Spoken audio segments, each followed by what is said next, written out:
Burger King.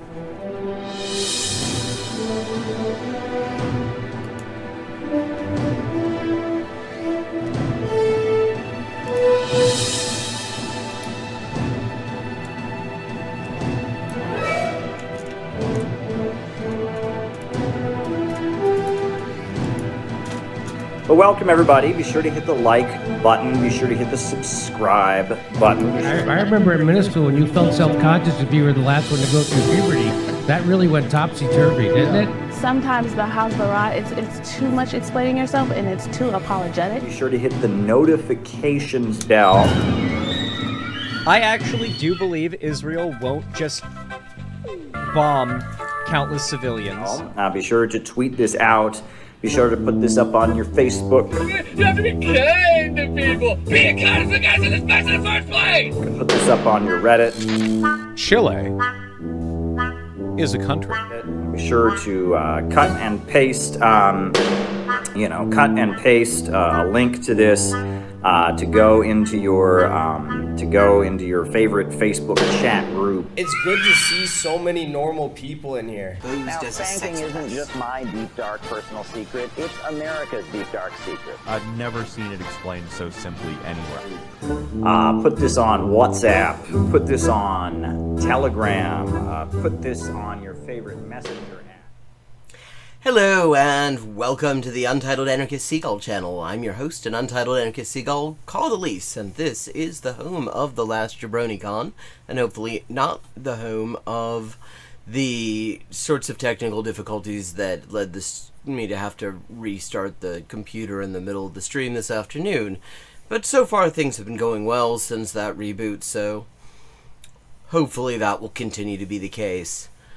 If you missed me last week and weren't in the Discord to hear why, we were last Saturday we had the memorial for my mother's late husband, and so I took off the afternoon stream for that, and then my mother and I went for a walk in the woods because it was just an absolutely gorgeous day after that, and it ended up getting much later than expected.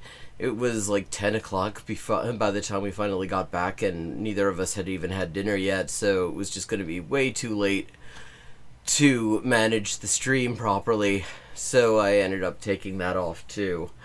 But I am back this week. How's everybody doing, chat? Also, just it occurs to me to mention this. In case you missed it, I've started to do something on the channel in the midweek. Just sort of half-hour videos of stuff that I've seen in the news and stuff that seems worth talking a little bit about. I'm going to just drop the links to that in chat for anyone who missed it. That's something new that I decided to just start doing this week as a way of keeping in touch a little bit more. And so here's one of them, and here's the other one. I think I'm gonna do one or two of those in the midweek from now on. So where shall we get started? I was thinking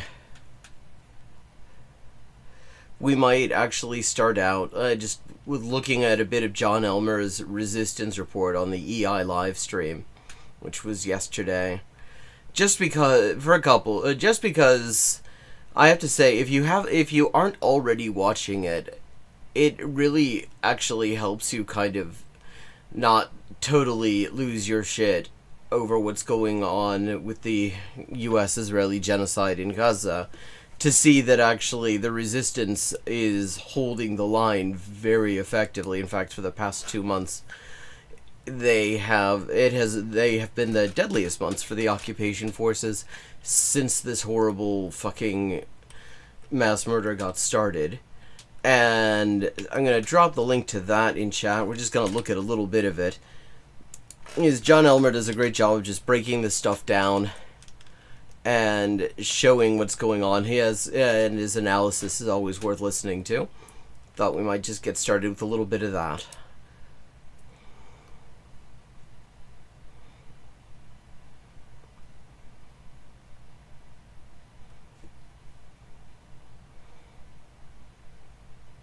Los bloqueadores de anuncios incumplen las condiciones de YouTube y a mí me importa una You are soberana watching and listening to the Electronic callampa. Intifada. I am John Elmer. This is the Resistance Report for I'm day trying something new with the 671 of Israel's. I'm trying something new with the audio. So let me know if you're hearing the video okay, or if you're hearing me okay, and make some adjustments as needed. Genocidal war. I am reporting this on August the 7th. And as usual, let's start with the maps.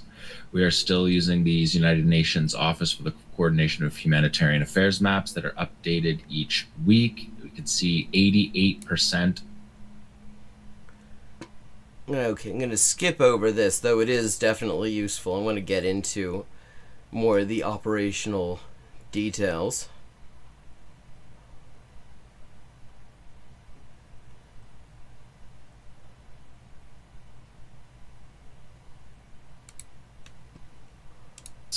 You can find those on our YouTube page. There's a playlist for the resistance reports and for the news reports and for our Gaza guests that you can find all of the history of those reports in there. But the Morag corridor is this area that divides Rafah from Khan Yunis. And in Rafah this week, I reported this a few weeks ago as well, but we're still seeing operations in Rafah. Soldiers were severely wounded this week from the IDF's Bedouin Reconnaissance Trackers Unit in Rafah. And also, just to be clear, this sort of brownish area, a kind of brown, light maroon area, this is all the area that Israel likes to tell people that they control. Which really all it means is that it is a free fire zone, and any civilians they find in there, they will try to kill. But the reality is they have no control really over any of this. So Yasser Abu Shabab's gangs, this is Israel's collaborators. Their gangs were targeted in Rafah, and the Israeli state broadcaster again reported that the IDF's medevac unit 669, medevaced Yasser Abu Shabab's gang members, collaborators, out of Rafah.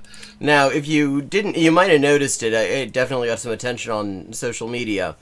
But the Wall Street Journal published a fucking op-ed from Yasser Abu Shabab, the leader of the ISIS-linked drug gang that is looting the aid with Israeli air support.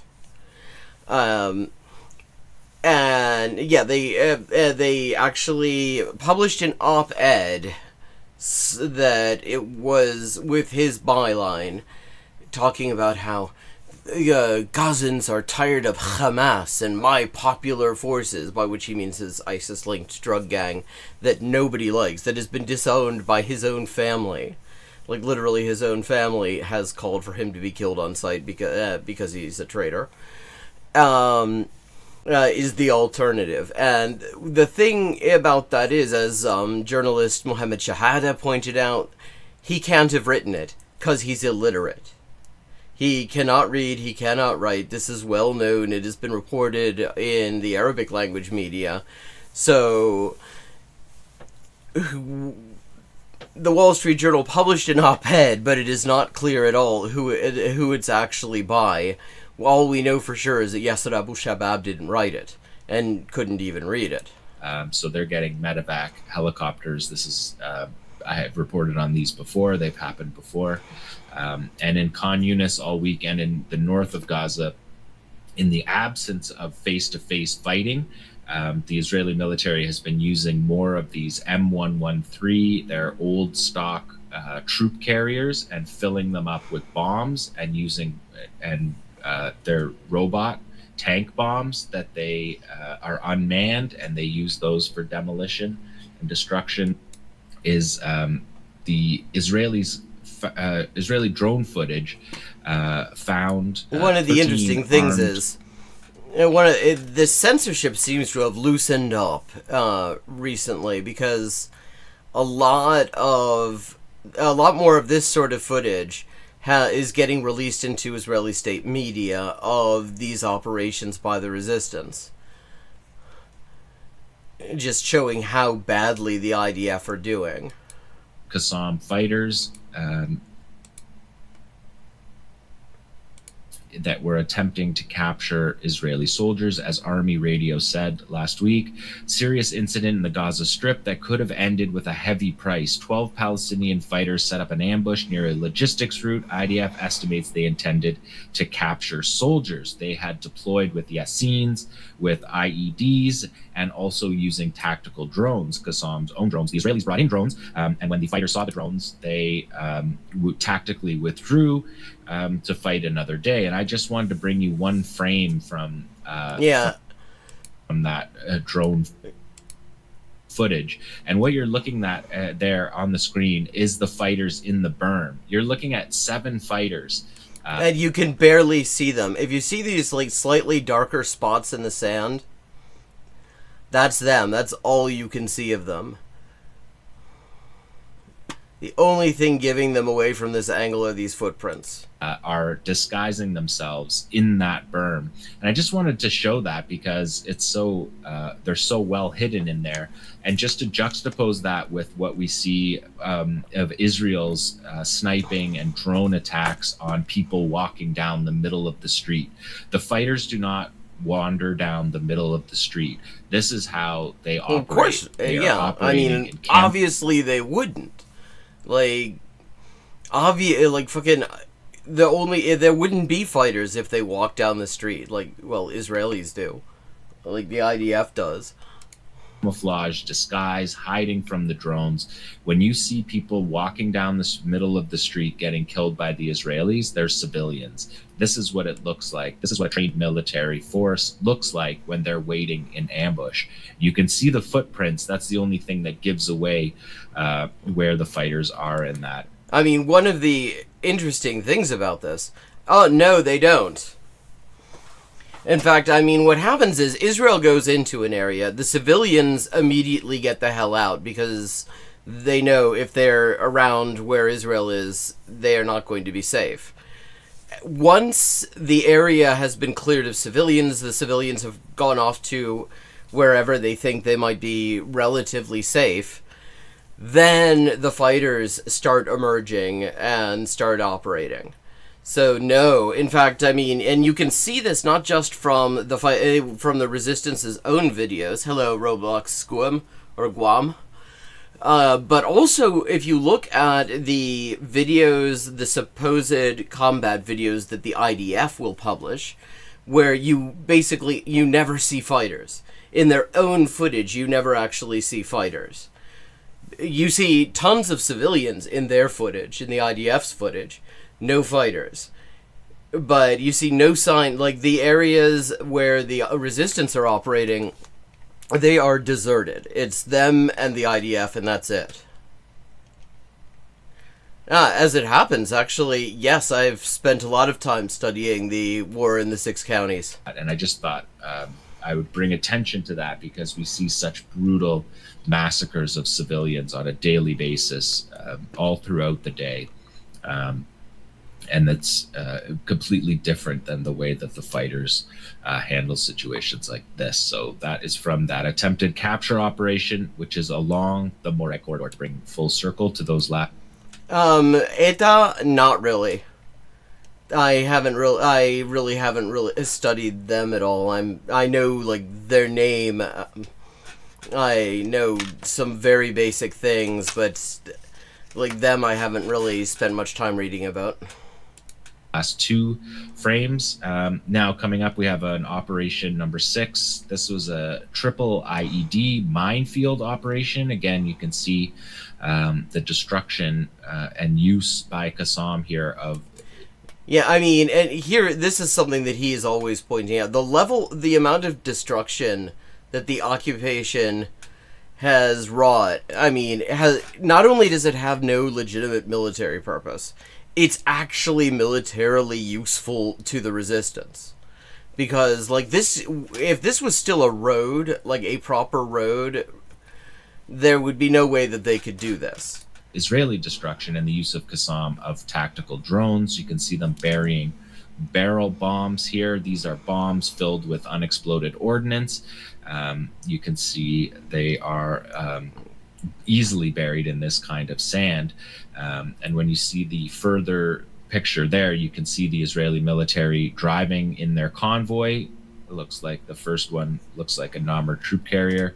That looks like a Merkava tank, and their convoy just gets hit with that first explosion along, and we're going to see 3 in a row right along that route. Qassam, in their field report, said on Monday evening. Yeah, and this, there's been a ton of this in the past 2 months, more of it than there had been in previous months even. Yeah, exactly. I mean, this is... in fact, it has created a situation where the occupation are constantly getting lost, because the landmarks they would have used in order to just kind of keep an eye on their locations, they can't, because they destroyed them. They literally don't, they literally just are constantly getting lost. They can't, they have a problem when they try to call in reinforcements. They have a problem because the only thing that they can actually give is just the, numerical coordinates, because they can't, there's no landmark they can use because everything looks the same, because everything is wrecked. But it's a perfect spot for, like, resistance to hide in. July 28th, Al-Qassam fighters were able to detonate 3 barrel bombs inside of enemy vehicle strongholds southwest of Khan Yunis city, and the resulting enemy soldiers were killed and wounded. So this is in that brown area on the map, is the thing. The area that Israel likes to tell their public that they control. But as John Elmer does not tire of pointing out, if you've got operations like this happening in an area against you, then you don't fucking control it. They monitored the helicopters landing to do the medevacs in this area. This is a triple IED operation setting up a minefield.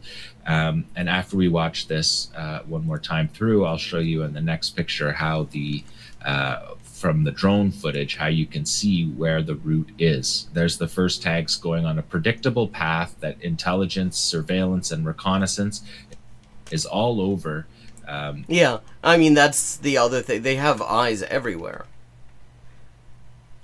Tracking this is the surveillance footage from back. You can see the first vehicle trips, first 2 vehicle trips, and the third vehicle trip there of the IEDs. And then they show you all 3 of them on the screen at once. Here, successful operation in the minefield. If we go to number 7, just to look at this overview, this is the drone footage. This is a still of the drone footage. You can see the building that, this is from the opposite angle.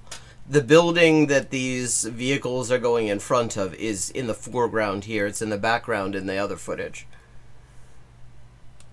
And you can see the paths that the Israeli military have to take. They're not following roads, but they cut predictable paths through. And you can see, looking at this, you can see that building in the foreground. If you yeah, really, I mean, that's the thing, because since everything is fucking wrecked, and since the Palestinians aren't in a position to clear it away, because you need fuel for heavy equipment in order to do that, and you need to be left alone by the occupation in order to do that.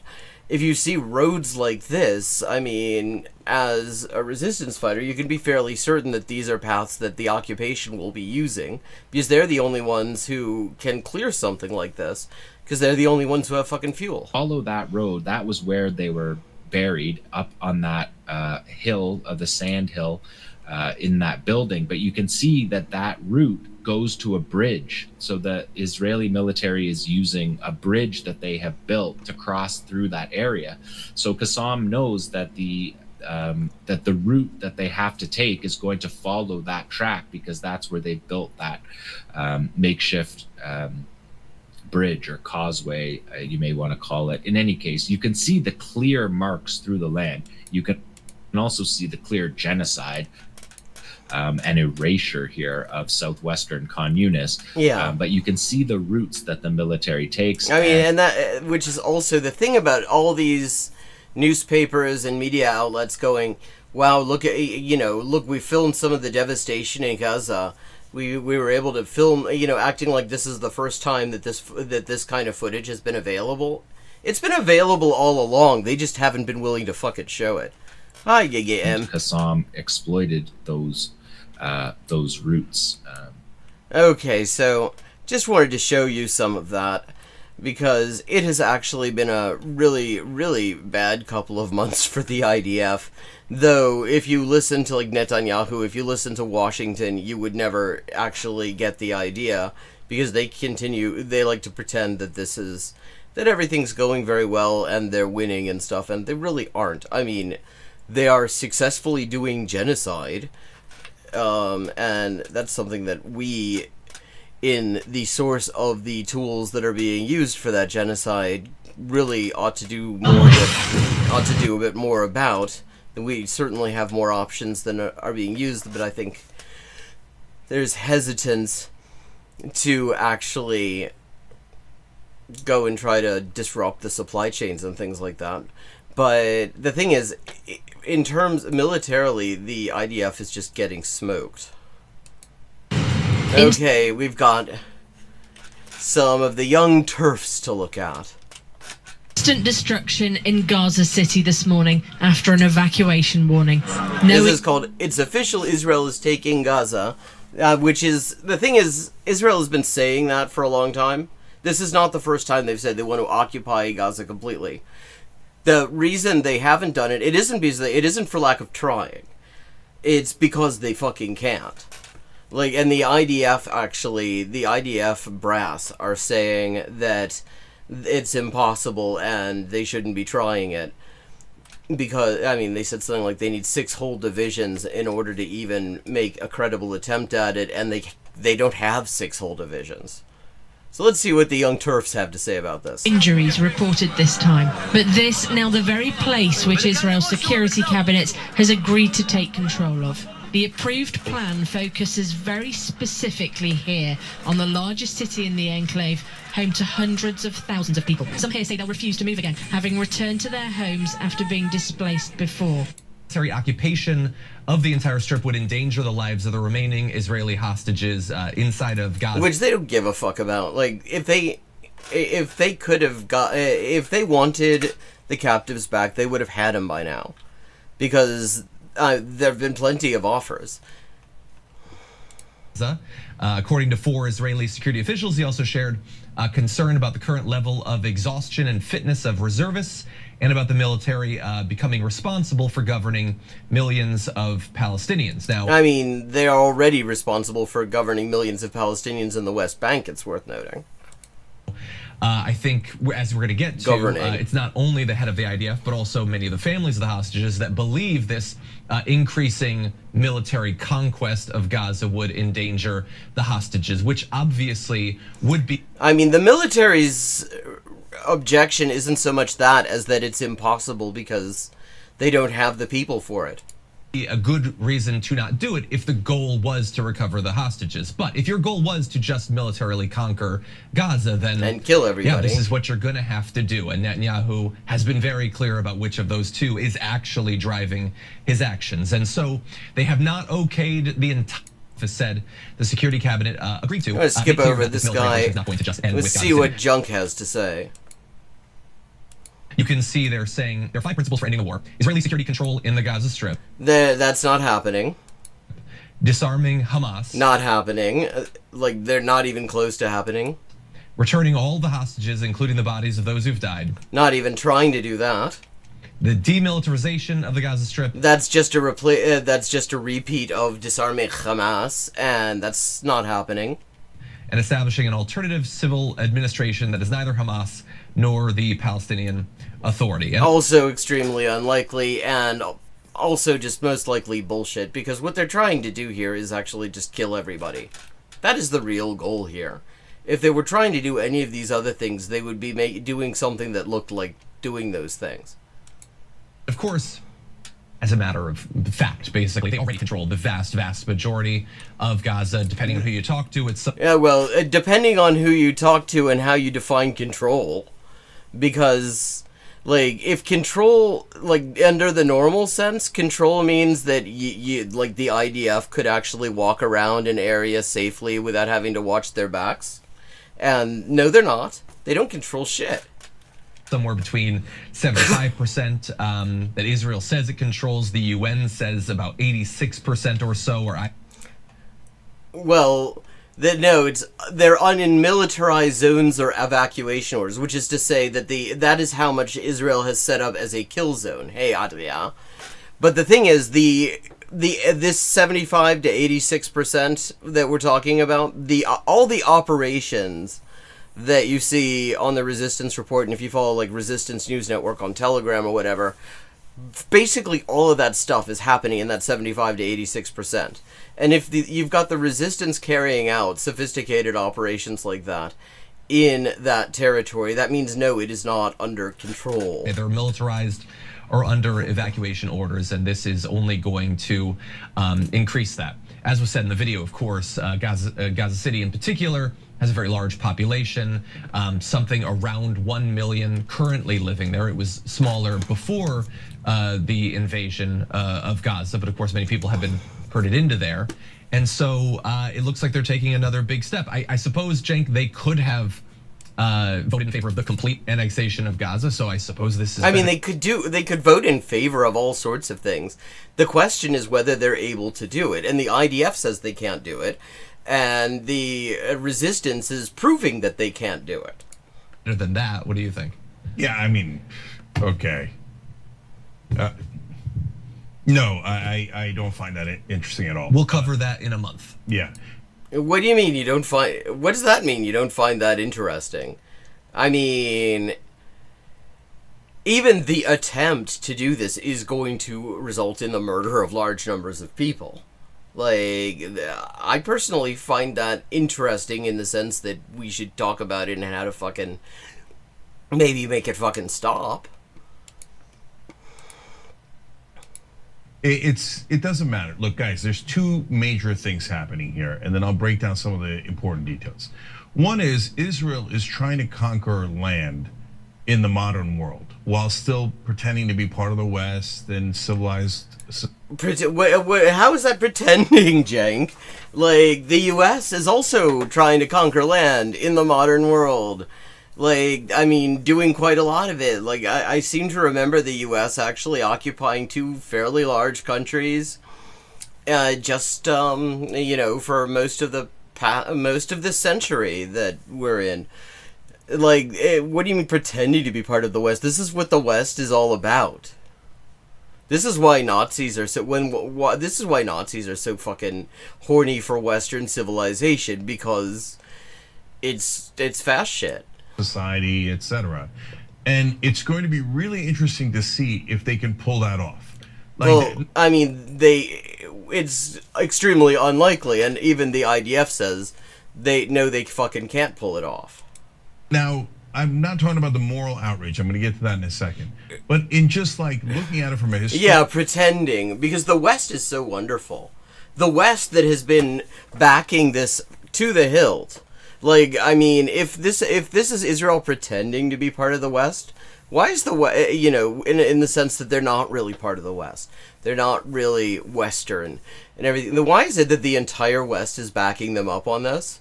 Like, with like a few and fairly trivial exceptions. Like, I mean, Spain has started to, you know, refuse to participate, but it seems like the West agrees with them that this is a Western thing to do. Historical perspective, is it possible for Russia and Israel in the year 2025 to just say, we don't care about the people that are our neighbors, we're just going to murder them and take their land? I mean, why wouldn't it be? Oh, I mean, in the case of Russia, it's worth noting, much like Israel, they're also not doing well. Like, And this is a thing to remember when you hear EU leaders in particular scaremongering about how there's going to be totally a Russian invasion and therefore we need to get rid of all the social welfare state and use it all to buy weapons from the Yanks. And it's like, Russia is locked in a stalemate with the poorest country in Europe. A country that, despite being in an existential crisis, has a massive recruiting problem. A country that is getting some support from NATO, but mostly in the form of fairly obsolete weapon systems. And, like, literally, if Russia can't manage, and Russia is just barely managing a stalemate against Ukraine, so no, they're fucking not going to be attacking. So, no, they're not going to be fucking, like, attacking NATO anytime soon, because they know they would get their asses kicked. So that's what Russia's doing in Ukraine. That's what Israel's doing in Gaza right now. And they're also doing it in the West Bank, just slower, right? And Israel's announced they're doing it fairly quickly in the West Bank, but, I mean, yeah, probably you could say slower than the way that they're doing it. Well, you can't carpet bomb the West Bank in the same way because you've got settlers there. Over and over again to take with the West Bank and Gaza Strip. So they don't necessarily do an official pronouncement like this, but their cabinet ministers say it. Netanyahu talks about Greater Israel. Netanyahu's talked about from the river to the sea.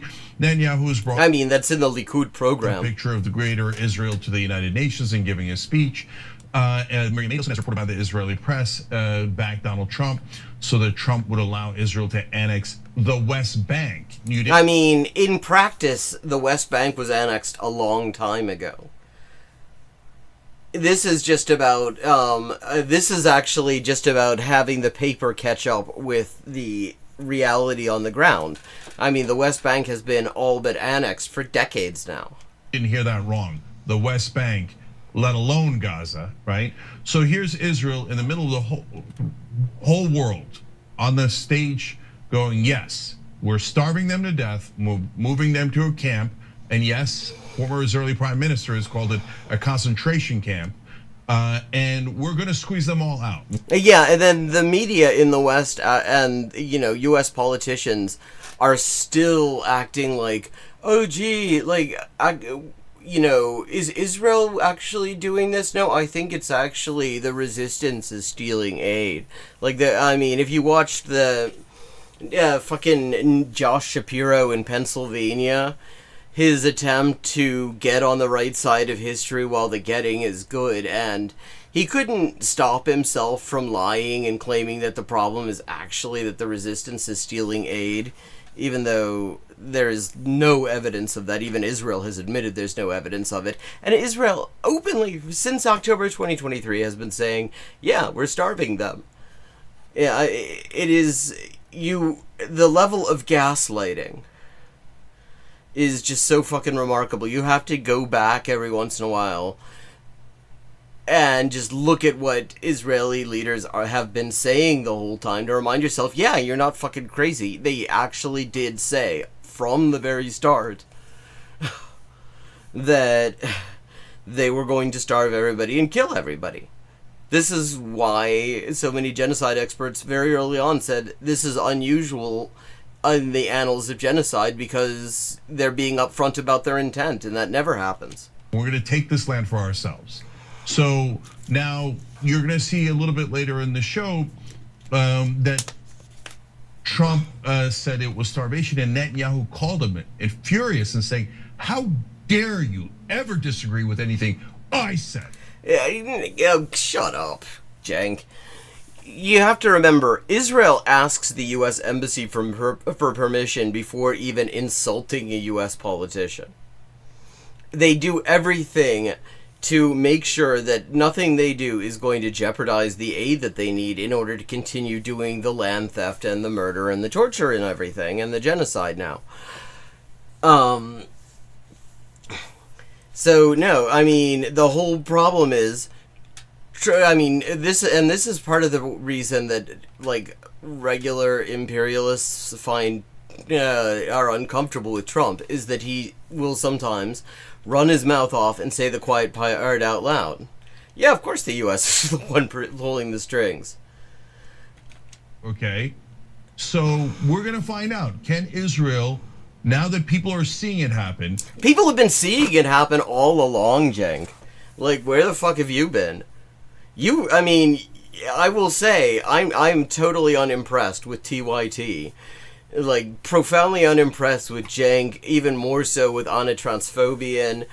I mean, deeply unimpressed, but I will say that if anyone proves that we've been seeing this all along, it's them, because they've been talking about it, and they've been talking about it because they've been seeing it too. This isn't fucking new.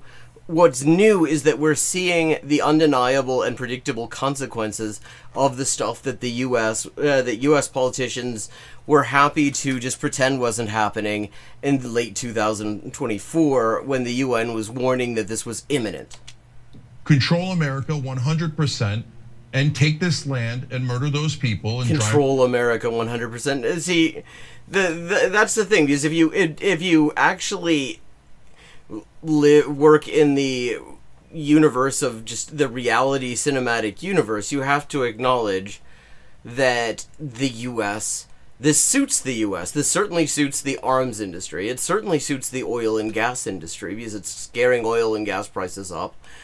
The arms industry is loving it because, I mean, why wouldn't they be? They're selling shitloads of stuff. They can't make it as fast as it's being sold.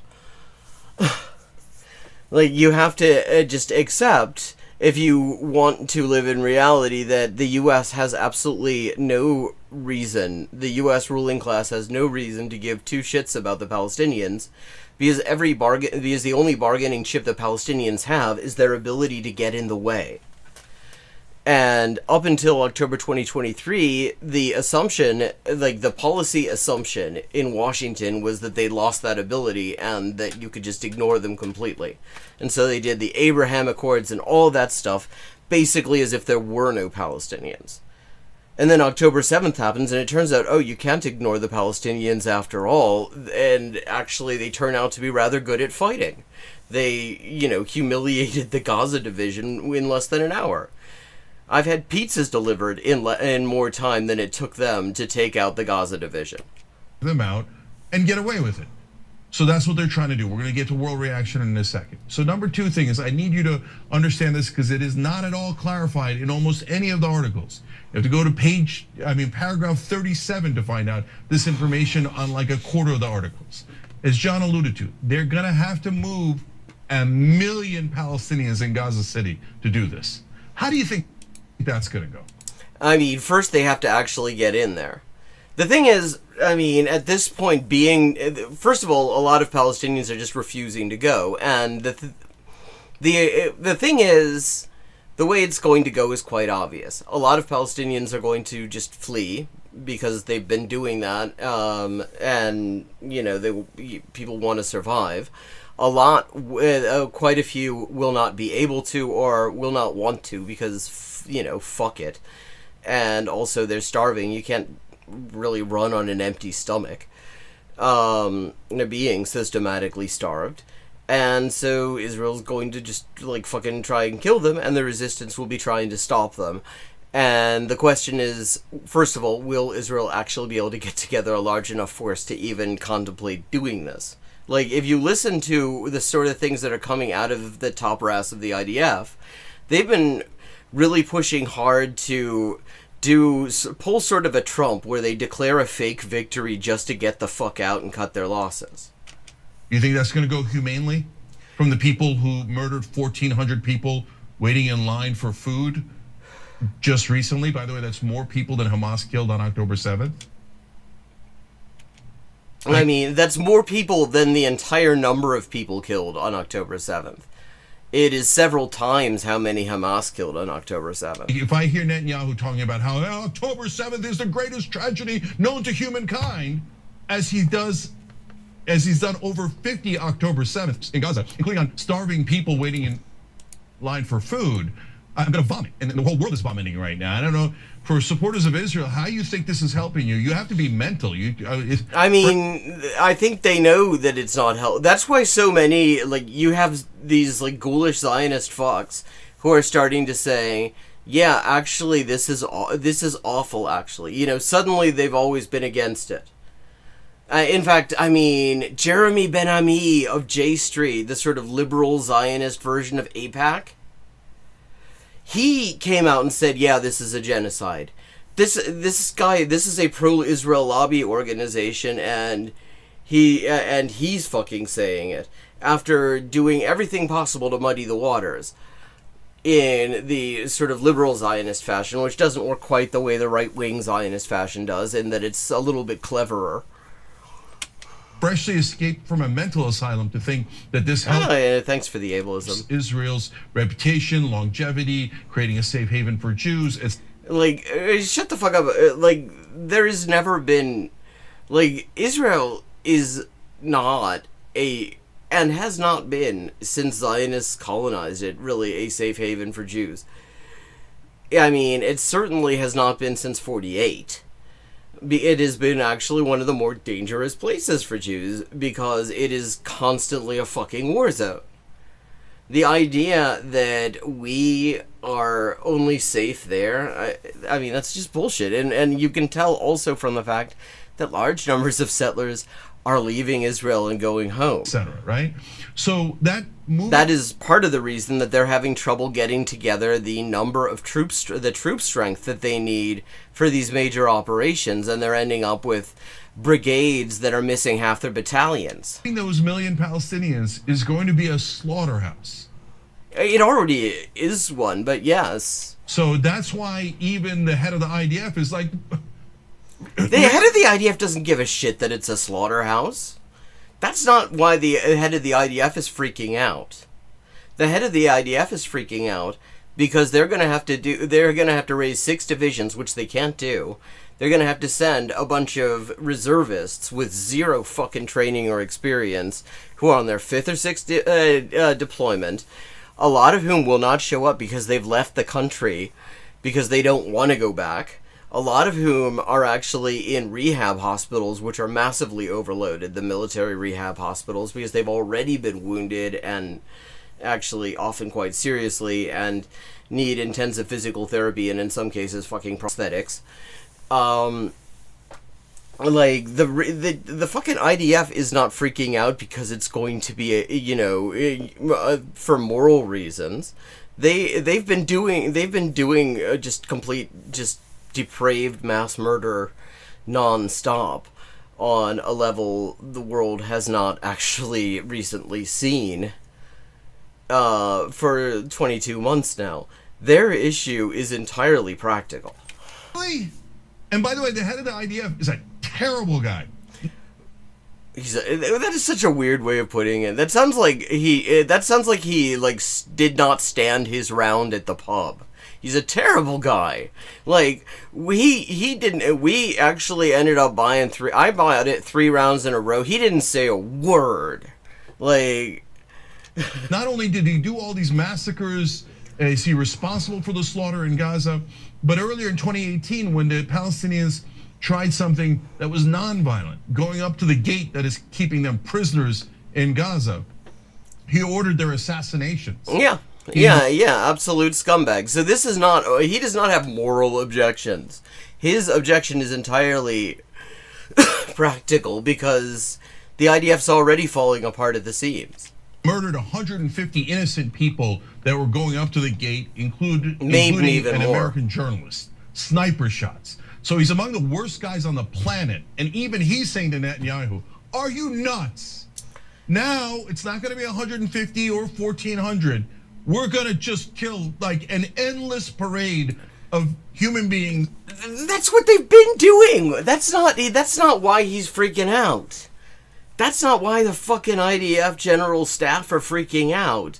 It's not because they've suddenly said, well, wait a second, we've killed possibly about 700,000 people there, destroyed basically all stuff that is in Gaza, wrecked all the hospitals, destroyed every fucking university, TikTok, uploaded footage of us on TikTok fucking jerking off in the ruins.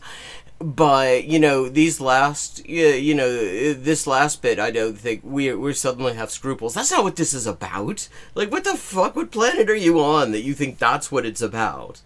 It is about the fact that the resistance is kicking their asses, and they do not have 6 whole divisions intact in reasonable fighting shape to send in there. They've lost more than half their armored vehicles. Like, not just their tanks. They've lost way more than half of their tanks. But they've also lost huge numbers of their Nammers. The troop carriers, the halfway decent ones, the modern ones that they use, the M113s that John Elmer was talking about in that clip from the Resistance report we're talking about, those things are pieces of shit, and IDF goons refuse to deploy in them because they're death traps. Like, that's why they're worried about this. That's why they're freaking out. To move 1 million Palestinians and take Gaza. You had to be out of your mind. And Netanyahu and the terrorists that are in the Israeli cabinet were like, yeah, we don't care. What do you think we did this for, you schmuck? What, to get rid of Hamas? I mean, everybody, like, does he honestly not understand this? Well, I mean, I should not be too surprised. Because liberals don't want to talk about the resistance. I don't think he really talks about the resistance. And like, acknowledges just the degree to which they have really brought the IDF to their knees. What are you? Don't tell me you're a naive fool. We don't care about Hamas at all. To get the hostages back, who cares? Let them get. Like anyone actually seriously believes that anymore. Like, after they tore up the fucking ceasefire, the January ceasefire back in March, obviously nobody gives a shit about the fucking captives. Killed. No, we're taking Gaza. Get it through your head. This is not a new thing that Netanyahu has said. They've been saying this, like, early on, like, early 2024, you had, like, government ministers talking to these big conventions of these fanatical fascist settler groups, talking about, we're gonna settle Gaza. We're gonna settle Gaza again. You know, this is not new. What is new is the fact that they couldn't manage it with the IDF they had then, and they do not have the 2023 IDF anymore. It's been wrecked. It is scuffed beyond belief. That's what's new. The whole point of this slaughterhouse is take the land to set up Greater Israel. Like, I mean, you think anyone in the fucking Zionist entity is unclear on that? It's not like that's a fucking secret.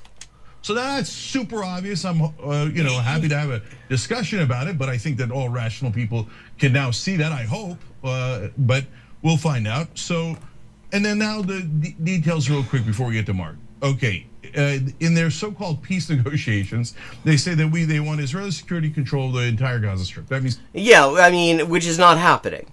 Like, as the resistance have said all along, they are not going to give Israel on the bargaining table things that they have not been able to take on the battlefield, and they have never had operational control of the Gaza Strip. They've said it, in state media a million times that they had total, absolute operational control. They said they didn't, though. They didn't. They were getting fucking smoked then too. And nearly 2 years in, and they're getting smoked more than they were last year. Fucking, they're not gonna get like operational control. Occupy the entire Gaza Strip. Where's the compromise? The whole point was the ceasefire the entire time has been Hamas saying, we'll give the hostages back if you give us some prisoners and get out of Gaza, right? Well, I mean, what they'd been calling for a while was an all-for-all exchange. Like, all of Israel's hostages in exchange for all of the captives that the resistance are holding. But the thing is, Israel doesn't give a shit. Israel and the U.S. do not give a shit. The reason they're making these kind of maximalist demands is they know that the resistance will say no. It's like when Trump barged into the bilateral North-South talks in Korea and said any discussion has to start out with the DPRK agreeing to get rid of their nuclear deterrent. And it's like, everybody knows they're not going to do that because they'll get invaded the next day. I mean, like, let's just acknowledge the world we live in. We saw that already in Iraq. And just recently, an attempt at it in Iran, it was seriously rebuffed. But the reason you put that shit in there, the reason you say, we're going to, we want the resistance to completely disarm or something like that, is that you know they will say no. Because it is not an acceptable demand. Because everybody knows what happens after the resistance disarms, which is that everybody fucking dies. Everybody knows that. Everybody knows the answer will be a flat no, that it's not acceptable. And the reason you do that is so that you can then say, look, they're being so unreasonable, they turned down another perfectly good plan that we offered them. This is a standard bullshit negotiating tactic. Israel's been pretending, oh yeah, maybe one day we'll get out of Gaza. Sure, yeah.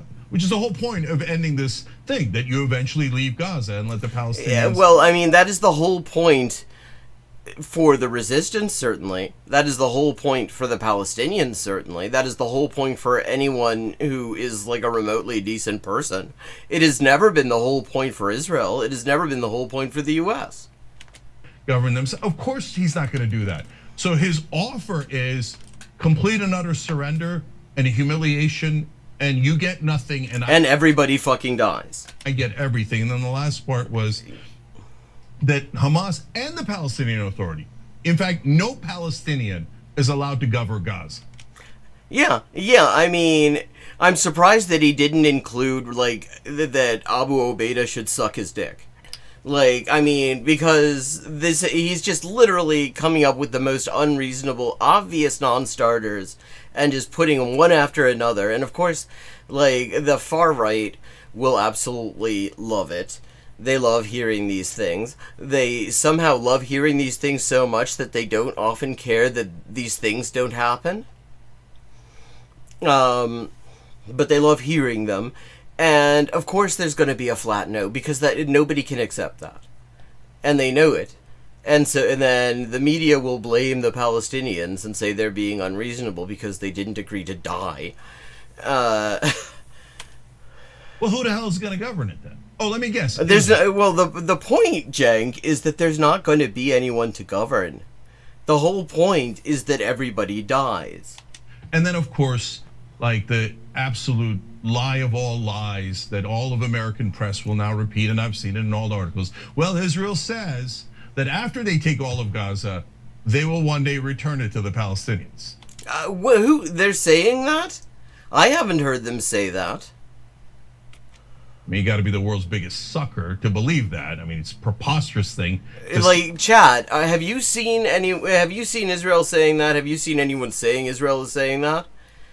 I mean, I could have missed it, but I have not heard a single thing from like Israel or from media outlets quoting Israel, suggesting that they're even pretending that that the Palestinians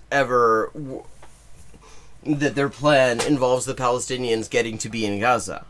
They let alone believe. So every part of this is just as bad as it can be. And finally, you get to the hostages. So what they're doing here is... and the term is POWs. Every one of them is military. Like, at this point, there are no civilians being held.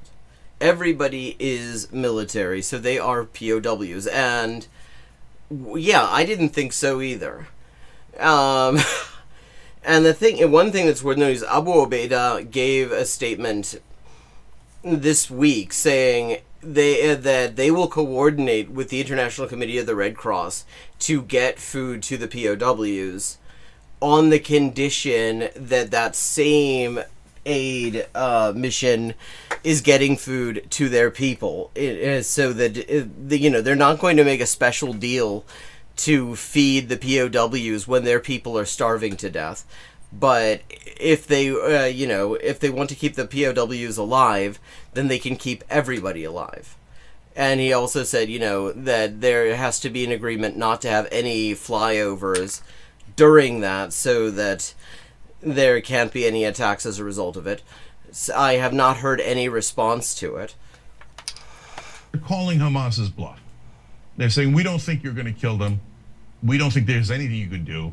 So, I mean, What bluff? They haven't really been saying they're going to kill them. They've said in a very specific situation that they might, which is if the U.S. and Israel try to send troops to extract them and they get close. They said that in that situation they might. They would not. But other than that, that's not what they've been saying. What they have, however, been saying very clearly is, and released captives have confirmed this. They eat what the Qassam brigades eat. They eat what the people in Gaza eat. And if there's nothing for the people in Gaza to eat, then there's nothing for the Qassam brigades, and there's nothing for the for these POWs. That's what they're saying. So it's not a matter of them killing anyone. It's a matter of Israel killing them. And Israel has indeed killed most of them. So we're going to come in, and you have no hope for peace left, okay? Lindsey Graham can shut the fuck up. Very clearly they will not. Because the thing about Tokyo and Berlin is that the U.S. and the Allies generally were in way better shape than the IDF is. Told you, our only offer is complete and utter surrender, humiliation, allow us to take Gaza, and write it down, by the way, sign off on us owning Gaza. Nobody's gonna do that, and no one should do that, okay? So now that there are no options left, at some point, if Hamas is to be believed, they have to kill the terror. They have to kill the hostages. I have followed the statements from both the political wing of Hamas and the Qassam brigades, and I've basically never heard them say that that was what they were planning on doing. They don't have to, is the thing. Did you see the video of the one POW? I forget his name. They don't have to do shit. Israel is killing them by keeping food out. Which is stomach churn and awful, and have you, this is when, okay, let me just make sure, when was this from? This is from 3 hours ago. Does he not understand that they don't have to do anything because Israel is starving everything? He clearly does. He's talked about the starvation. What the fuck? I hope they don't. I hope to God they don't. But Netanyahu's saying, go ahead, kill them. I don't care about them. Do you think I cared about the people who died on October 7th in Israel? You think I cared about the 61? He ordered the killing of quite a few of them. 1,000 people I murdered in Gaza? No, the whole point is I murder a lot of people and then I take your land. And that's the offer I have for you. So which is very Moshe Dayan, actually. It echoes what Moshe Dayan said in the late 60s after the occupation of the West Bank and Gaza. He said, "We should tell the Palestinians we have no solution. You will live like dogs and those who want to leave can." And that has been operative U.S.-Israeli policy on Palestinians since then. Hamas was bluffing, and they don't kill those hostages, but now that the percentage chance of them getting killed is sky high. Does he not understand? Did he not see that fucking footage? Did he not see the video? Why is he talking about this like they have to do anything? People are just dying of starvation right now. Because there's no fucking food in the entire Gaza Strip. There's hardly any. Because of this. Mark, curious about your thoughts. Well, I kind of would disagree with you on your take on the notions that Netanyahu is obviously a despicable, demonic figure in modern life. His view is something we can all only guess at. I don't think we need to guess at it, actually. He's pretty forthright about it. But on the Hamas thing, I think he's not figuring, look, we don't think you're going to kill the hostages. I think he thinks just the opposite. We think you are going to kill the hostages. Yeah, he does not give a shit. They've killed plenty of hostages at this point. Israel has killed them. In fact, every day that they're not letting food in, they are increasing the likelihood of more of them fucking dying. This has nothing to do with calling anyone's bluff. They do not give a fuck. If they gave a fuck, they could have had him back months ago, years ago. There's nothing we can do can save these hostages. Therefore, I'll continue with this policy, and that's where I would agree with you. But that's bullshit too. That's bullshit too. He knows that there are things he can do that can save them. I mean, the obvious thing would be to return to the table and actually comply with the agreement he and the U.S. signed in January 2025, because that's how they got most of them back.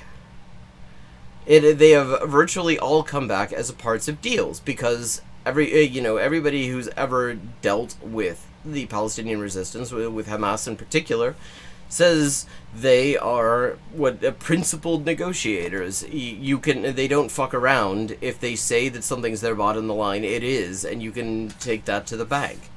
Policy that makes no sense.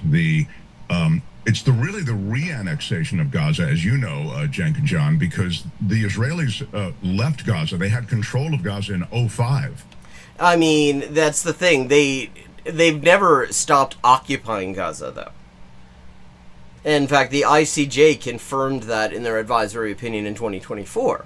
They have maintained effective control over the air, all of the borders, the sea, the territorial sea of Gaza, everything. Like, they've controlled what goes in, what goes out, who goes in, who goes out, and they've done so since 2007. And they disengaged. It was called the disengagement, and they did so with many Israeli businesses and many agricultural concerns in Gaza being burned and destroyed, and the bridge or causeway. Shit. Sorry about that. I hit a button on my mouse, and it moved us back. John, because the Israelis left Gaza. They had control of Gaza in 2005, and they disengaged. It was called the disengagement. And they did so with many Israeli businesses and many agricultural concerns in Gaza being burned. It was the whole thing was something of a joke in the Israeli media, because they did everything they could to make it look traumatic and difficult, when the reality was that obviously people were going to leave. All they had to do, I mean, Norman Finkelstein pointed it out at the time, is all they had to do was say, look, the IDF is getting out of here. There are 2.5 million Palestinians here, and there are like 3,000 of you. Do what you think feels safe, and they would get the fuck out. There didn't need to be anything, but they wanted to have, anguishing images of settlers fighting for their homes against the IDF. In what they called Operation National Trauma 2, a reference to the removal of the illegal settlement of Yamit in the Sinai as part of the agreement with Egypt. And destroyed, and the Gaza Strip was turned over to the Palestinian Authority at the time. Now, I'm not suggesting that was a plan that was all designed to as an olive branch. In fact, no, it wasn't, because the Palestinian Authority was very specifically a wing of the Israeli government, and still is. If you really drill down, many Israelis who would say, no, it was designed to freeze the peace process at the time. And it wasn't really that either. What it came down to is there were a tiny number of settlers in Gaza, and it was land that they didn't really want.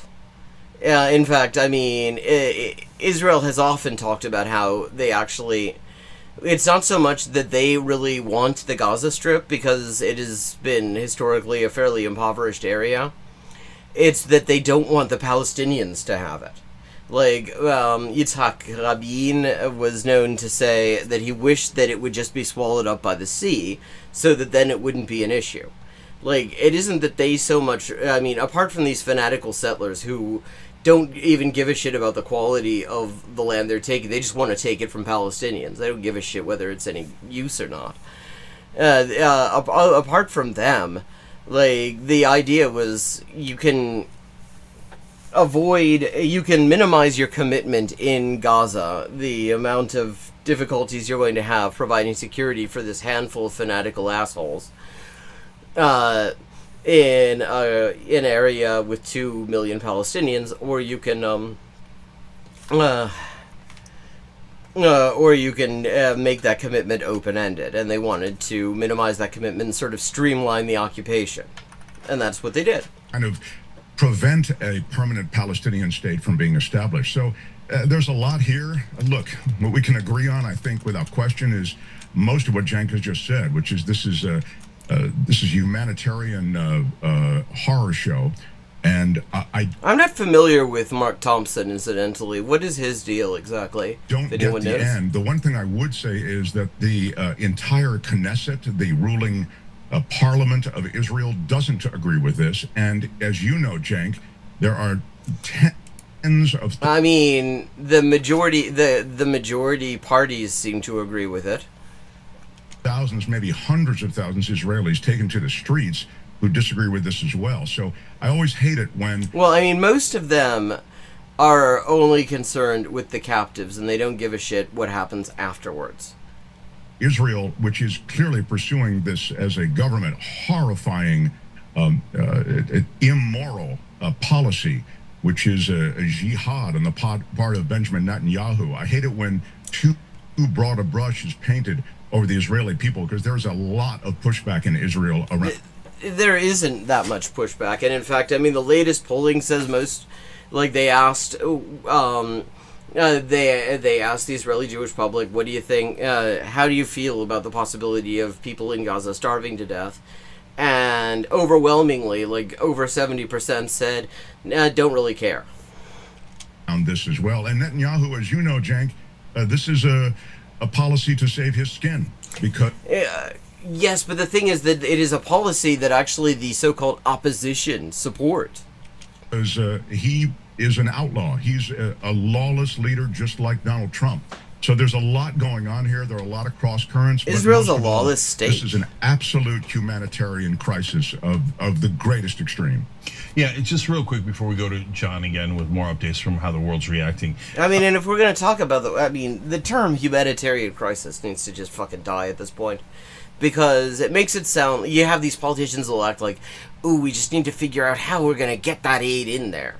And like, it's like, that's the challenge. And when everybody knows exactly how you get that aid in there, you call Netanyahu, you say, clear your assholes out of the Philadelphia corridor so that the aid convoys can get through the Rafah crossing. And then he does that, and then the problem is solved.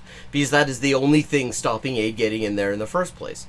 Anyone who acts like this is some sort of strange, nettlesome challenge that nobody knows the answer to is just totally full of shit at this point. I mean, yes, there's also pushback over the attempts to, like, recruit the Haredim. There is a much smaller opposition specifically opposed to the genocide, but they're if you talk to them, they're the first ones to say that they are all alone in a sea of, like, genocidal assholes. To what Mark said, yes, Israel withdrew from Gaza 20 years ago, but people say that as if Gaza had sovereignty. Yeah, I mean, and that is indeed the idea.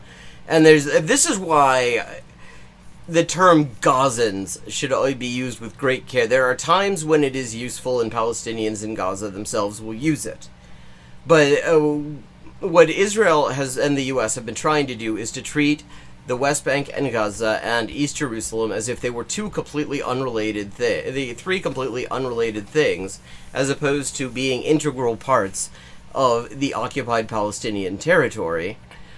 And so they, instead of saying Palestinians, they like to say Gazans, as if they are nothing to do with the Palestinians in 48 Palestine or in the West Bank. Palestinians were a state. No, they were not a state. They didn't have any sovereignty at all. The minute they did anything that Israel disagreed with, they would get bombed. They didn't control their own borders. They had to go through humiliating checkpoints. They couldn't even come close. If they came within... I mean, and not to mention that there was a fucking starvation siege going on for 18 years. 100 yards of the fence, the current IDF head, who at the time was in charge of the wall, would order that they be murdered. Yeah, I mean, in fact, one of the things, while international volunteers could still get into Gaza, people I know went there with the ISM, the international solidarity movement, and one of the main things that they would do is help with the olive harvest. Because the thing is that a lot of the best agricultural land was in the Gaza Strip was located in areas that Israel had declared a kill zone. So the only way that you could safely harvest the olives and everything was if you had international volunteers that they would somewhat hesitate about shooting. So they could be murdered at any time by Israel. They had no sovereignty at all. So I don't want people thinking, oh, well, they gave them Gaza. And then look I mean, Zionists love to pretend that that's the case. It is bullshit. They did with it. No, that wasn't a real state, and there's some chance that it was a trick, as Mark alluded to. Now, to the Israeli citizens. And as for, look at what they did with it. I mean, the fact is, you look at what Gaza looked like before, pre-October 2023, given the circumstances they were dealing with, given the siege, given the occupation, given the regular massacres Israel carried out over the previous decade, I mean, it looked quite nice, actually. It looked like a place that was being taken care of, despite all sorts of difficulties created by the U.S. and Israel around getting the materials and supplies that they needed in order to make a go of it. Look, I feel conflicted about this. On the one hand... Oh God, he feels conflicted. There's polling that shows that they want them to keep going in Gaza. The majority in Israel do. Oh, yeah. I mean, there is polling that says they really do not give a shit. That is disheartening. And that is a coarsening of the culture. That isn't new, it's worth noting. Like, that has been a repeated finding of polls in Israel over the past 22 months. That is heartbreaking. On the other hand, Mark's absolutely right. There are tens of thousands, maybe hundreds of thousands of protesters in Israel. There's a lot of people who want the hostages back, know that this is a problem. Yeah, except, again, the question is what happens after they're back? Like, because if you're only concerned, if you don't, and this is the case for a lot of these people who, are primarily concerned with the POWs, they don't like they don't like the genocide because it might kill the POWs. After the POWs are back, they have no reason to give a shit. And in fact, I mean, those are the people who I think are the best justification of the policy of taking prisoners in the first place. Because literally the only thing that has given moral scruples to a large segment of the Israeli population is the fact that some of their own people are there. And yes, plenty of people who think that enough already in what you've done in Gaza, and not only is it hurting the Palestinians, but they rationally conclude that this is harming Israel significantly. I mean, it is. The country is, the whole settler society is falling apart at the seams. The economy is a disaster. They cannot maintain normal operations at their main airport because of the Yemeni sanctions. That's also killed Eilat port because nobody wants to risk going to Israel via the Red Sea. I mean, you have a significant segment of the population just trying to get the hell out while the getting is good. So yeah, I mean, it is falling apart. World stage and with America, etc., let alone their former prime ministers and the former heads of Sinn Féin and some former IDF soldiers, let alone the Jewish community worldwide, the top rabbi in America, the top Holocaust. Oh, there is no top. Who the hell's the top rabbi in America? I mean, okay, in Britain and South Africa, you'll hear about a chief rabbi, and that is bullshit. That is not a Jewish thing to have a clerical hierarchy. That is something that was done specifically in British, in countries ruled according to the British system, Britain and, British colonies, in order to have a sort of parallel to the Church of England or the Anglican Church, depending on where you are. It has absolutely nothing to do with Jewish tradition. There's no top rabbi in America. Because there are a million, there are a million different Jewish denominations. It's like saying the top minister in Christianity, of which kind? Episcopalians, Catholics, Protestants, Eastern Rite Catholics, Orthodox, Russian Orthodox, Greek Orthodox. It makes absolutely no fucking sense. Who the hell's who's our top rabbi? Why did nobody tell me that we had one? Historian in America, etc. All the way down to the people confronting Alan Dershowitz as he's being banned from buying a pierogi. God. And he's like, you're an anti-Semite, you're an anti-Semite. They're like, I'm Jewish, right? So all these... Any day that Alan Dershowitz is having a bad day cannot be an entirely bad day, I will say that. Who've been pushing for peace and trying to do the right thing. Unfortunately, governments sometimes turn into a horrific situation, and that's what's happening with the current Israeli government. I mean, this isn't just the Israeli... this is the ridiculous thing. Because the Israeli government could not do any of this without the U.S. I repeat myself, but it's like, there's so much bad analysis that leaves this out. The top rabbi is Lindsey Graham. Oh, fucking hell. God, that is a terrifying thought. Yuck. But, this is the U.S. This is, none of this could be happening if the U.S. wasn't supplying it. So this is the U.S. doing it. I mean, this is, when you talk about Britain's role, when you talk about, Germany's role or France's role, for example, there the term complicity makes sense. Because while they make a significant contribution, if Britain got out of it, it would be a shock to the system, certainly. But it would not actually be impossible. It would not be insurmountable. You could continue the genocide if Britain got out of it. You'd be a bit nervous, but you could continue. Same with France.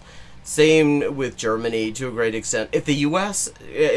said no at any point, it could not go forward. Because you cannot, because the reason Gaza looks the way it has is because the IDF has been acting like they're playing, GTA 5 the way I do, where with, fucking unlimited ammo cheat, which they have. The unlimited ammo cheat is the US. And if they lose that, and they have to deal with the fact that they will eventually run out of ammo if they keep using it like this, then they have to completely reconsider their position. So, acting like this is just Israel, it isn't just Israel. And it isn't just fucking Trump. It is a bipartisan thing. There was a letter that was circulated by a couple of the actual, humans, people with the, at least some minimum level of decency in Congress, condemning the starvation of Gaza. And... virtually nobody signed it. It was 18 people out of the entirety of Congress signed the fucking thing. Nobody gives a shit. John. Yeah, and the devastating in thing, the ruling class. They get a lot of negative pushback. If they take the land, then they have it. They have it for effectively forever. Oh, yeah, but the trouble is they have to actually do that first. That seems to be the calculation. Russia obviously knows that they look terrible with what's happening in Ukraine, but look at the deal that apparently Trump and Putin have agreed to. They get to keep all the land. And so that's the world order that's being set up. You can invade. The thing is, the U.S. has a major stake in Israel regaining deterrence capacity. And what happened in October 2023 is that Israel lost their what they call their deterrence capacity. Suddenly the IDF was not looking all that impressive. Or impressive at all. They got their asses kicked. They were not able to restore even command and control over their own fucking army for an entire day. Yeah, it took them 2 whole days to regain control over the Gaza envelope. Well, that makes the U.S. look bad. That makes the U.S. look weak in a region where the U.S. does not want to look weak, because they're already being fairly significantly challenged at this point, particularly by Yemen, but also to an extent by Iran, and China is kind of in there as well. And so if the Palestinian resistance go and make make the IDF look like a bunch of Wallies, that makes the U.S. look like a bunch of Wallies, and the U.S. doesn't want to look like a bunch of Wallies because they want to fucking control a strategically essential region. So they have to do this. It's a sunk cost thing, to a great extent. Commit war crimes, ethnically cleanse areas, and who's going to stop you? Who's going to stand up? Is the UN going to do something? I mean, clearly not. Especially with Trump in power, he supports all of this. These are his buddies. Yeah, but not just especially. Like, most of that destruction that they're talking about, that was Biden. That happened under Biden. And the Israeli ambassador at the time said, there was this investigative journalism program in Israel called Hamakol, which means the source. It is like one of the very few things occasionally worth watching on the entity's TV. And they were debunking these claims that like Biden was Hamas. Like that Netanyahu likes to pretend that like Biden was some sort of friend of the Palestinians, that he was anti-Israel, which is just nonsense. But they had top Israeli officials and top Biden administration officials on there. And the top Israeli officials were saying, we thanked our lucky stars that it was Joe Biden in charge, because nobody would have given us a free hand like he did. Or worse than buddies in the case of Netanyahu, where he's clearly the submissive in the relationship. That said, we're going to get to those reactions really fast. I should let you know, they say Palestinians have until October 7th, conveniently, to evacuate Gaza City, and that's where they're going to launch their ground invasion. Well, yeah, except why is anyone going to listen to an evacuation order from Israel at this point anyway? Because Israel just bombs the places people evacuate to. But I just noticed the time. Oh, no, we still got a couple of minutes. It's not quite as late as I thought. Video, many do not plan to leave or can't conceivably. I mean, these are people who've been starved. Like, what are they going to do? Yeah, no, I mean, not to mention, where the fuck are they going to go? Everything's wrecked. Everything's fucking wrecked. There's nothing anywhere. Like, why, at a certain point, there is nothing left but to say, fuck you. Like, how are they going to do that? And so God only knows how many people are going to die as a result of that, even if they even wait until October 7th. Here are some satellite images showing the massive and rapid buildup of infrastructure and military vehicles. Now, this is the Carney. Okay. Maybe those were moved there so that they could just sit for several months without being used. I guess that's possible. I mean, it's interesting that they're building all of this up, because the thing is, I have to find. Let me grab a map. Because Carney does not ring a bell immediately. And I'm trying to see what that's near. Talking about the Carney crossing. Okay, that's... Was that, near Oz. Nachal Oz.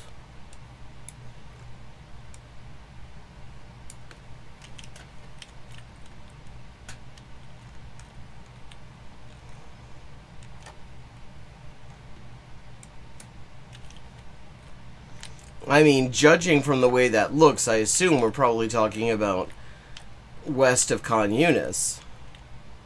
I mean, east, rather. The name is not ringing a bell.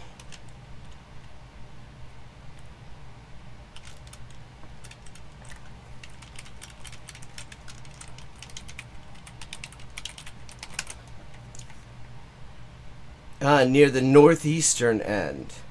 Okay.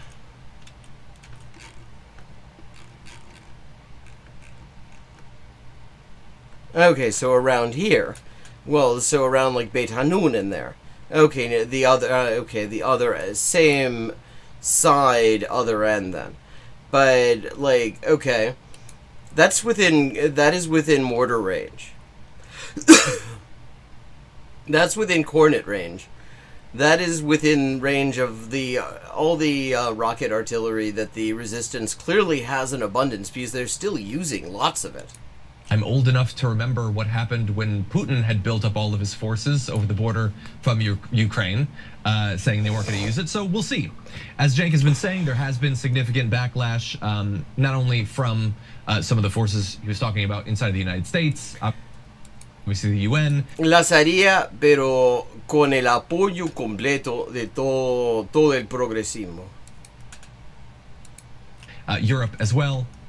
The Hostage Families Forum, organization representing the families of the hostages still remaining. Okay. Well, it is time to wrap up. Thank you to everyone who joined in. Good to see everybody. I hope you enjoyed the stream. And if you enjoyed the stream, please consider supporting the stream. Support for my projects right now is a real lifeline. I'm having a very rough couple of years, as is the translation profession as a whole. So your support is very much appreciated. If you can't, you can't, and I understand that. Everybody's kind of fucked. But if you can and you'd like to, it is very much appreciated. I will be back tomorrow at 11:30 p.m. U.S. Eastern Time, and I look forward to seeing you then. Have a good night.